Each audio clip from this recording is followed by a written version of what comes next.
dare you? How dare you indeed. Greta Thunberg is back. Now she's taking a shot at AOC's Green New Deal, saying it doesn't go far enough. I've got the details. Before I go further, if you're new here, tap the red button down below to subscribe and then hit the notification bell when you do. And always remember, you can access Next News Network's ad-free, uncensored bonus content and exclusive interviews at nextnewsnetwork.com. I hope to see you there. Before I get to that report, a quick note about the IMF. Did you hear that they recently suggested that your internet history, that browsing history, browsing search, purchase history, could actually affect your credit score? Now, I won't let my internet history be used to judge my credit score, and that's why I use Virtual Shield. Your entire connection becomes secure, private, and even encrypted. So join me at hidewithgary.com and get Virtual Shield for 50% off today, or click the link in the description below. Now, back to the news. Let's go to the Political Insider, where they report that the teenage environmental activist Greta Thunberg, who hails from Sweden, went on MSNBC to claim that the radically liberal Representative Alexandria Ocasio-Cortez's Green New Deal is very far from being enough when it comes to fighting climate change. How dare she? Watch.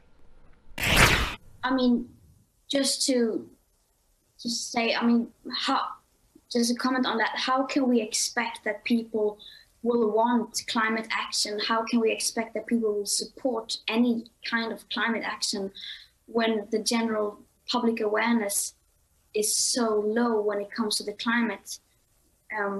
We have not been made aware of what's happening because the climate crisis never once been treated as a crisis. So how can we expect anything to happen when we aren't treating this crisis like a crisis? And because it's not a crisis, okay? I mean, the Obamas just bought a huge mansion right on a coast. I mean, the Green New Deal, obviously it's not, if you include the crucial aspects like the aspect of equity and so on, it's very, very far from being enough, from being equity.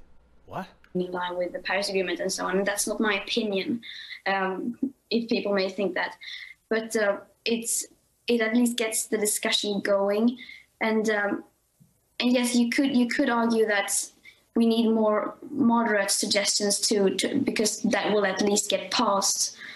And that could be a way, as long as we then make clear. I mean, if it's better than nothing, then as long as we make clear that this is very, very far from being enough, and so on. And we must also remember that we can't negotiate and compromise with the laws of physics. First thing that she needs to do is turn off some of those lights in that house of hers. I mean, think about all of the greenhouse emissions that are coming from the electricity that's needed to turn on those light bulbs. I mean, maybe she should just light a couple candles or something, right? This all comes after Thunberg trolled Senator Ted Cruz for his condemnation of President Joe Biden rejoining the Paris Climate Agreement. By rejoining the Paris Climate Agreement, President Biden indicates he's more interested in the views of the citizens of Paris than in the jobs of the citizens of Pittsburgh. That's what Ted Cruz wrote. This agreement will do little to affect the climate and will harm the livelihoods of Americans. Well, Thunberg fired back by mockingly tweeting, "So happy that the USA has finally rejoined the Pittsburgh Agreement. Welcome back."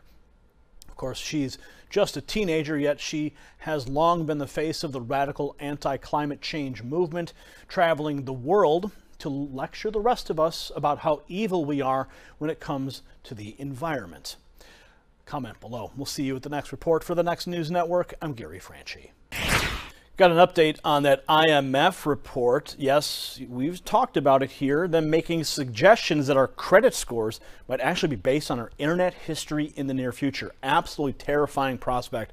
The same way banks use data like income to judge credit eligibility now is how they could use internet search history in the future. So if you want to prevent this from happening to you, you got to get a VPN. The best VPN, the one I use to keep your search history separate from your personal data, I highly recommend using Virtual Shield. It does all the work for you. Your entire connection becomes secure, private, and encrypted. So head on over to hidewithgary.com and you will get 50% off your Virtual Shield membership today, or simply click the link in the description below. We'll see you at the next report. For the Next News Network, I'm Gary Franchi. You possess the power to impact the global narrative. Please share this report, and to get more videos like this, become a Next News subscriber by clicking the link below. Thank you for watching the Next News Network.